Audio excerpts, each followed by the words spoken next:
이 세상에는 두 종류의 사람이 있습니다. 두 종류의 사람.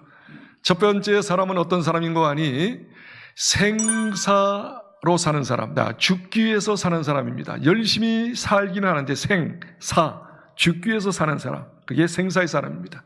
반대로 이런 사람이 있습니다. 사생의 사람이 있어요. 사생. 살기 위하여 먼저 죽는 거예요. 살기 위하여 먼저 죽는 사람이 있습니다. 그래서 사생의 사람이 있는 겁니다. 여러분에게 한번 여쭤보겠어요. 여러분은 생사의 사람입니까? 사생의 사람이십니까? 할렐루야. 많이 죽으셨어요? 네. 많은 사람이 살기는 사는데 그 사는 자체가 보니까 죽어가고 있어요. 죽음의 삶이에요. 이런 식으로 이야기할 수 있어요. 어린아이가 열심히 공부하잖아요. 왜요? 살기 위해서 공부합니다. 취업합니다. 왜 취업하죠? 살기 위해서 취업합니다. 열심히 직장 다닙니다. 진급합니다. 살기 위해서 진급합니다. 살기 위해서 결혼합니다. 살기 위해서 자녀 낳습니다. 살기 위해서 열심히 여행도 갑니다. 근데 많은 사람들이 살기 위하여 자기 고집을 내세우는 거예요. 얼마나 고집이 센지. 요즘에 초등학교 학생들도 고집을 꺾을 수가 없어요. 왜 이렇게 고집이 센지. 살기 위해서 어떻게 해요? 성질도 부립니다. 잘못했어! 왜 그런 거야? 막 자기 핏대를 흘리죠. 살기 위해서 온갖 죄를 짓습니다. 여러분, 건전하게 사는 사람이 얼마나 있어요? 살기 위해서 이런 죄 저런 죄 온갖 죄를 짓습니다. 살기 위해서 욕심을 부려봅니다. 살기 위해서 이런 것 저런 것 다 해봅니다. 그런데 열심히 살고 살았지만 마지막은 더 초라해져요. 돈은 벌었으나 가정은 이루었으나 자녀는 성장했으나 뭔가 있었으나 항상 어떻게 해요? 자기 중심으로 살려고 했어요. 고집 다 피웠어요. 성질 다 부렸어요. 온갖 죄 졌어요. 욕심 다 부렸어요. 그러다 보니까 어떻게 해요? 말년이 되면 될수록 초라해져요. 주변의 사람이 떨어져 나가요. 돈은 있었으나, 명예는 있었으나, 집은 있었으나, 여러 가지 환경은 좋으나 주변의 사람 극구 살기 위하여 몸부림쳤으나 그 결과는 죽음의 모습만 드러져요. 그래서 자기 혼자 남아요. 또 비참하게 죽습니다. 그러나 반대 사람을 한번 생각해 볼까요? 사상의 사람이 있어. 사생. 정말 살기 위해서 매일같이 자기 자신을 죽이려고 하는 사람이에요. 자기 욕심을 줄이려고 해요. 자기의 어떤 성질을 죽이려고 합니다. 고집을 죽이려고 합니다. 자기의 잘못된 습관들 있잖아요. 죄 짓는 습관을 없애려고 해요. 하나씩 죽이려고 하는 사람은 가면 갈수록 얼굴에 빛이 나요. 사람을 배려합니다. 사람 마음을 이해해 줍니다. 사람의 죄를 용서해 줍니다. 섬겨줍니다. 모든 것을 베풀어 줍니다. 나이가 들면 들수록 자기가 죽고 또 죽고 상대방을 배려하고 섬기고 좋은 일을 계속 하다 보니 어떻게 해요? 얼굴이 후광이 비칩니다. 모든 사람에게 인정받습니다. 칭찬받습니다. 주변에 사람이 붙습니다. 열매가 있습니다. 행복해집니다. 사는 거죠. 다시 이야기하겠습니다. 여러분은 지금까지 생사로 사셨습니까? 죽기 위해서 사셨습니까? 정말 살기 위하여 자기 자신을 죽이셨습니까?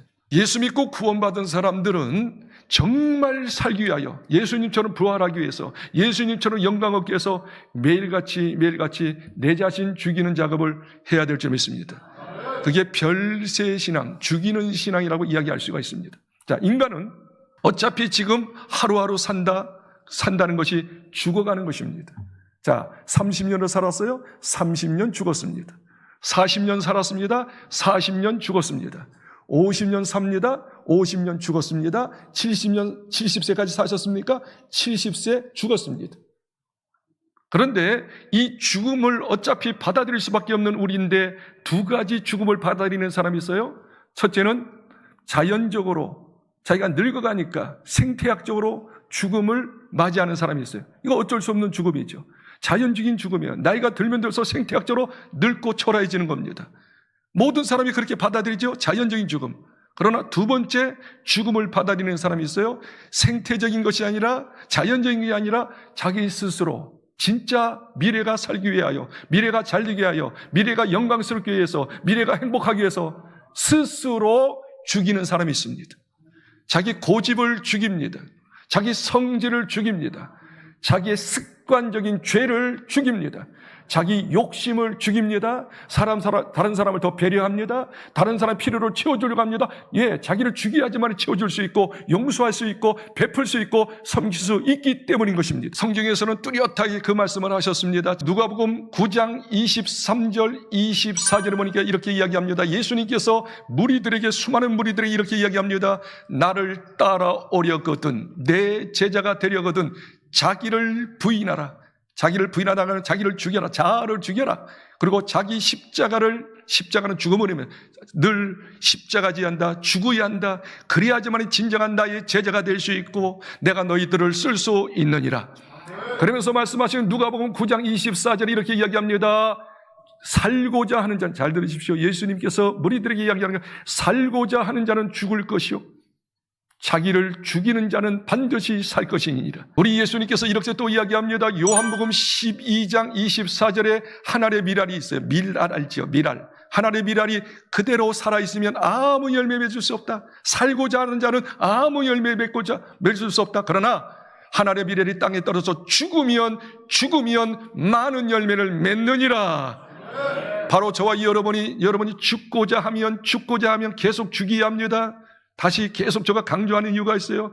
현대의 모든 사람은 여기에 다 걸려요. 자기 욕심에 걸려요. 자기의 성질에 걸려요. 자기의 어떤 잘못된 습관에 걸려요. 함부로 말해요. 함부로 행동해요. 그렇죠? 고집을 피워 고집불통이에요. 그렇게 모든 것이 있고 자기가 살아있으면 반드시 죽지만 욕심 죽이고 고집 죽이고 성질 죽이고 자기 죄 죽이고 잘못된 걸 죽이면 하나님이 살아나게 하실 줄 믿습니다. 하나님이 도와주실 줄 믿습니다. 쓰실 줄 믿습니다. 위대한 역사를 이룰 수 있다는 사실인 것입니다. 예수님 자신도 이렇게 이야기합니다. 내 말 잘 들어라. 나는 이 땅에 나는 하나님이 아니냐? 하늘 보좌에 앉지 않았느냐? 그러나 내가 사람의 몸으로 되고 인간의 몸으로 된 이유가 딱 한 가지니라. 마태복음 20장 28절 한번 읽겠습니다. 인자가 온 것은 섬김을 받으려 함이 아니라 도리어 섬기려 하고 자기 목숨을 많은 사람의 대속물로 주려 하니라. 예수님께서 하나님이셨어요. 하나님 보좌에 앉으셨어요. 전혀 부족함이 없었어요. 그런데 인간이 되셔서 저와 여러분 같이 피조물이 되셨어요. 피조물 되신 이유는 뭐냐면 섬김을 받으려 한 것이라 오히려 섬기려 하고 내 몸을 너희들을 위하여 대속물 죽으러 왔느니라. 예수님께서 말이면 이렇게 죽으셨지만 죽음으로 끝났습니까? 부활하셨습니다. 성경은 밝히 증명합니다. 예수님은 섬기러 왔다, 죽으러 왔다, 마침내 십자가에서 피 흘려 죽었다. 그러나 끝나지 않고 이렇게 살게 되었다. 빌립보서 2장 6절부터 11절 크게 읽겠습니다. 그는 근본 하나님의 본체시나 하나님과 동등됨을 취할 것으로 여기지 아니하시고 오히려 자기를 비워 종의 형체를 가지사 사람들과 같이 되셨고 사람의 모양으로 나타나사 자기를 낮추시고 죽기까지 복종하셨으니 곧 십자가에 죽으심이라.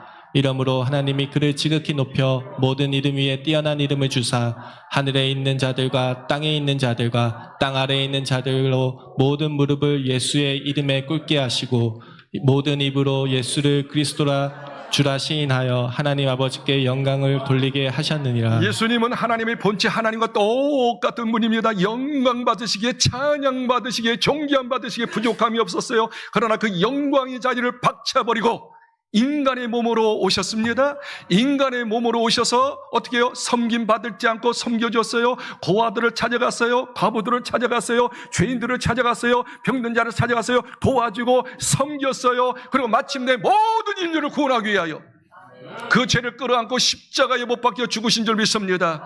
죽으시는 삶을 사셨어요. 마침내 죽으셨어요. 죽음으로 끝났습니까? 아니죠. 여기 성경 이야기합니다. 하나님께서 그를 일으키사 가장 존귀하게 하셨느니라.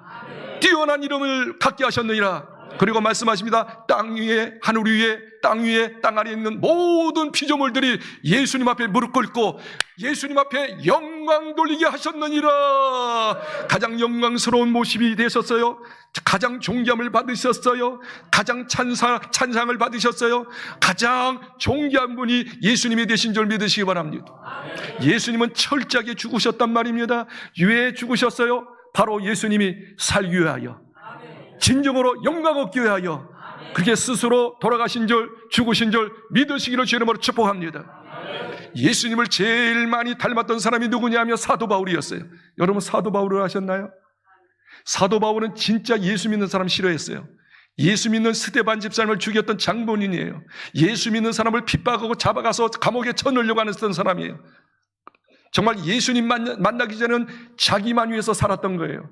자기 마음대로 살았던 사람이 폭행을 했어요. 살인을 했어요. 온갖 죄를 지었어요. 살기 위하여 자기 나름대로 모든 걸 다 해봤어요.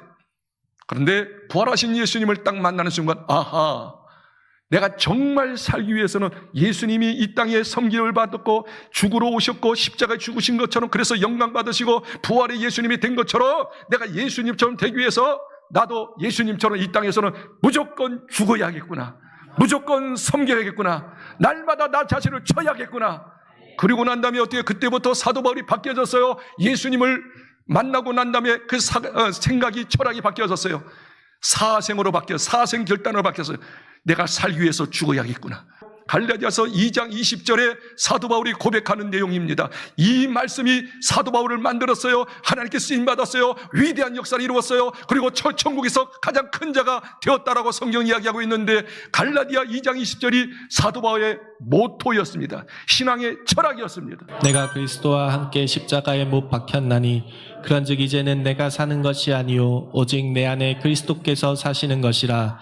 이제 내가 육체 가운데 사는 것은 나를 사랑하사 나를 위하여 자기 자신을 버리신 하나님의 아들을 믿는 믿음 안에서 사는 것이라. 예수님을 만났던 사도 바울이 이 갈라디아 2장 20절을 고백해요.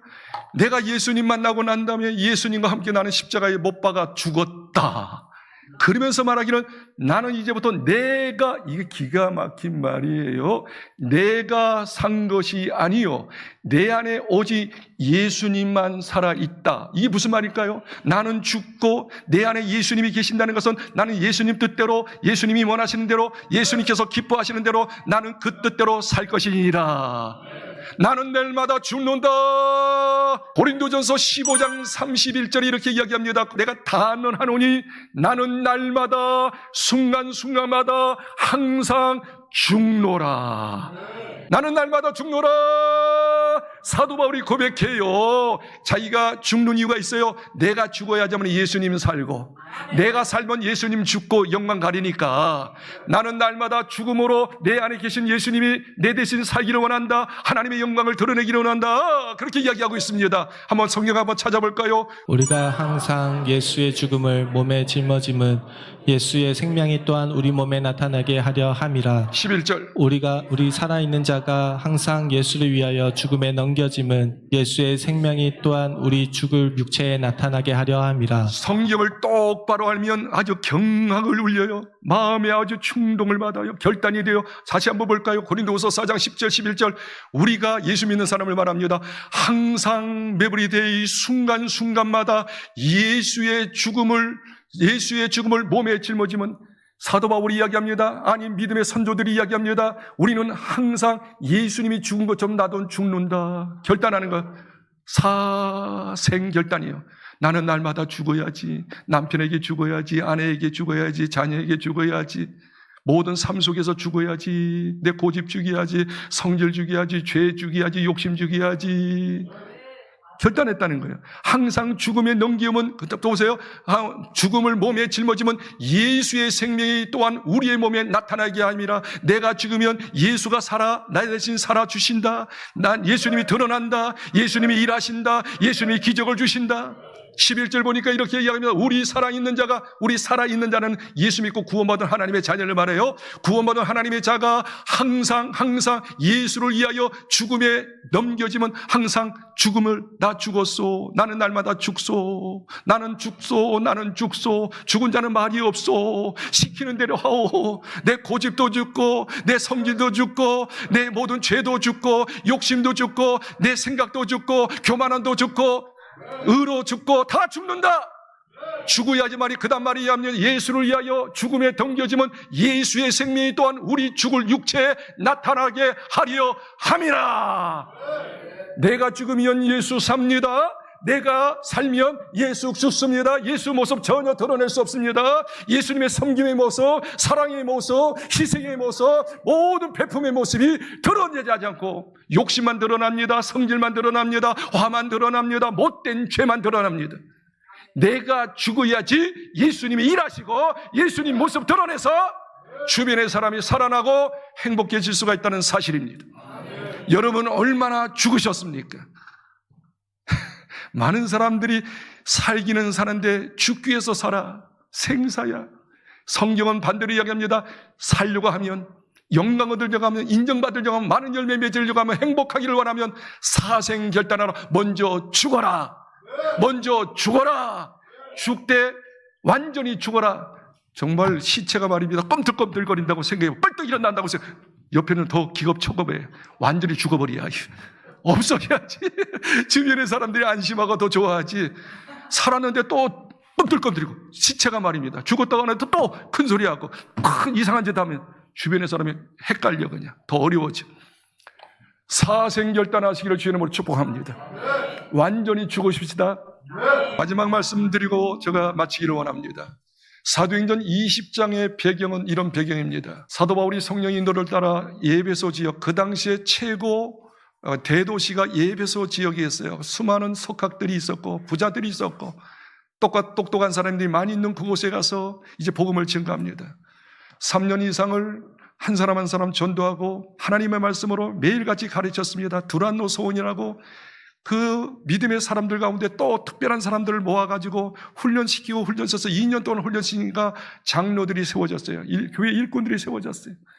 이 정도 이제 일꾼이 되었으면 내가 떠나도 되겠다 해가지고 사도 바울이 이제 장로들을 거기 세우고 떠나려고 합니다. 그리고 어디서 만나는 거니? 잘 들어보십시오. 예베소 지역에서 만나지 않고 두 번째 도시인 밀레도에서 장로들을 초청합니다. 그리고 마지막 유언을 합니다. 유언을 하고 거기서 떠나는 거예요. 사도 바울이 유언을 끝내고 유언 메시지를 끝내고 울고 기도하고 떠났는데 그 후로 곧바로 죽지 않고 10년 후에 돌아가십니다. 10년 후에 순교당합니다. 사도 바울은 항상 유언적인 삶을 살았어요. 마지막이라고 생각하고 마지막에 말씀을 남기고 앞으로 이렇게 살거라 유언적인 메시지를 장로에게 남기고 떠났는데 10년 후에 돌아가셨단 말입니다. 무슨 말이죠? 그는 10년에 비록 돌아가실지라도 20년 후에 돌아갈지라도 순간순간을 사생결단하며 살았다는 사실입니다. 인간은 언제 어떻게 될지 몰라요. 늘 우리가 이야기하잖아요. 오는 순서는 있어도 가는 순서는 모른다. 공동묘지에 가보세요. 어른들만 계십니까? 노인들만 계십니까? 꼬마들도 있지 않습니까? 그러므로 우리는 언제 어떻게 될지 모르니까 항상 어떻게 유언을 남겨야 해요. 유언을 남겨야 해요. 유언을 남기면 어때요? 항상 경성해져요. 고집 덜 부리게 돼요. 성질 덜 부리게 돼요. 죄 덜 짓게 되어져요. 욕심 덜 갖게 되어져요. 섬기게 돼요. 이해가 돼요. 용서가 돼요. 베품이 있어요. 섬김이 있어요. 여러분은 유언적인 삶을 살고 있나요? 사도 바울이 말입니다. 밀리도에 마지막으로 말입니다. 이제 작별 인사를 하는데 유언을 하는데 밀리도에서 모였어요. 근데 왜 밀리도인가? 밀리도는 예베소 다음에 두 번째 도시가 밀레도입니다. 내가 이 서적을 보니까 옛날 고문의 서적들을 보니까 이 밀레도가 말입니다. 헬라에 멸망했거든요. 헬라에 멸망하기 전 1000년 동안 최고의 문명이 발전된 곳, 문화가 발전된 곳. 아폴로 신전이 있습니다. 거기 원형 경기장이 있습니다. 그리고 원형 극장이 있습니다. 진짜 최고의 문화시설, 물질 문명이 발전되고 타락의 도시가 바로 밀레도입니다. 그러면 예배소 장로들 왜 밀레도에 모였느냐 그거야. 밀레도에서 만났느냐 아니지. 그리고 거기서 유언을 했느냐가 죽음을 이야기했느냐 그 말이야. 그 이유는 뭐냐면 너희들 정신 안 차리면 세상에 다 함몰이 돼. 세상 문명에 함몰이 돼. 즉 타락에 악한 아폴리 신전에 그렇죠? 아테네 신전에 다 함몰이 돼. 그렇죠? 타락에 신몰이 돼. 죄에 함몰이 돼. 너희들이 항상 유언을 기억하지 않으면 너희들 그렇게 하니까 정신 차리기 위해서 일부러 밀레도에서 모였습니다. 그러면 마지막 결론은 밀레도에서 어떤 유언을 남겼습니까? 세 가지 유언을 남겼습니다. 한번 성경 읽어볼까요? 오매 그들에게 말하되 아시아에서 들어온 첫날부터 지금까지 내가 항상 여러분의 가운데에서 어떻게 행하였는지를 여러분도 아는 바니 곧 모든 겸손과 눈물이며 유대인의 관계로 말미암아 당한 시험을 참고 주를 섬긴 것과 아멘. 거두절미하고 시간이 없으니까 거의 19절 보니까 세 가지 유언을 남깁니다. 모든 나는 지금까지 3년 6개월 동안 같이 여기서 사역했지만 너희들 다 아는 바지, 본 바지. 사도 바울은 투명했어요. 은밀한 게 없어서 다 드러냈어요. 다 드러냈어요. 세 가지로 살았다는 것을 이야기합니다. 첫째, 모든 겸손과 두 번째, 눈물과 유대인의 관계로 말미암아 당한 시험을 참고 시험을 참는 것과 세 가지를 남깁니다. 잘 들어라. 내가 너희들한테 마지막으로 유언적인 메시지 다른 거 없어. 내가 너에게 보인 것을 그대로 실천했으면 좋겠다. 그렇게 살았으면 좋겠다. 그러면 최고의 장로가 된다. 모든 겸손, 모든 눈물, 아무리 힘들고 어려도 관계가 있어도 고난이 있어도 고통이 있어도 역경이 있어도 참음, 인내, 겸손, 눈물, 인내만 있으면 틀림없이 장로 역할 잘하고 예배소 교회는 계속 부흥돼서 이 지역 타락한 이 세상을 구원할 수 있느니라. 첫째 뭐예요? 겸손입니다. 겸손은 뭐예요? 나보다 상대방을 더 존귀하게 여기는 거예요. 귀하게 여기고 섬겨주는 거예요. 믿습니까? 사도 바울은 사람을 차별하지 않았어요.